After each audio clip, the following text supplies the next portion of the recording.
The world spends billions every year trying to battle global warming. One problem: we still don't even know what it is.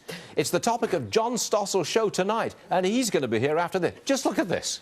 Oh, I'm such a good citizen, riding my bike to work. I'm going to save the earth. Despite the frigid weather much of the country is suffering through, lawmakers and environmentalists are still doing everything they can to fix global warming. Even John Stossel's doing his part. Look at this. Oh, I'm such a good citizen, riding my bike to work. I'm going to save the earth.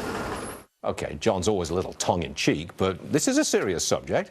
We are indeed spending billions to combat global warming, but we still don't know exactly what it is or if it's happening at all. That's the topic of Stossel's show tonight, but he is with us this morning. All right, John.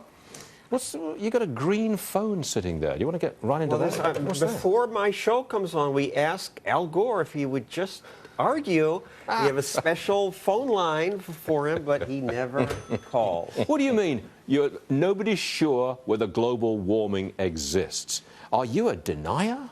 Well, I get called a denier, but I think it's a dumb question. It should be 4 questions. Is the globe warming? Yes, I don't deny that. There's been a warming trend. Climate changes, always has, always will. Okay. We're coming out of an ice age that started well before man made a difference. Is man making it worse? Maybe. A lot of serious climatologists say we're contributing, but that's not known for sure. The more important are the last 2 questions. Is it a crisis, and can we do anything about it? It's probably not going to be a crisis. Again, it's possible. There might be some tipping point. But even if there is, what we're doing now, my riding a bike, if everybody rode bikes to work, the Earth wouldn't notice. Even if everybody in China and India did, and they're not going to, the Earth wouldn't notice. The trouble with the global warming idea is, along comes weather like this. I mean, it's freezing cold out there, and it's going to get even worse in much of the country early part of next week. It's going to go down to -2 in New York City on Monday and Tuesday of next week. So what? What does that mean? Well, it's exactly. It's a tiny piece of the world. But every time this kind of thing happens, the global warmers are pushed onto the defensive, aren't they? I mean, because no, they just say it's climate change. It's more extreme. So they can't lose. They can't lose. And what is the concluding point of your show tonight?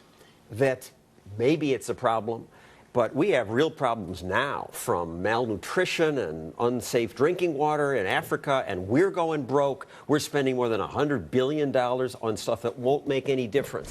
If this proves to be a problem, we can adjust, and maybe in 10 years, we'll have the technology to do something about it. But we don't have it now. Well said, John. Very important show tonight, 9 o'clock Eastern. That's Stossel on the Fox Business Network. Great stuff, John, and thank you very much indeed.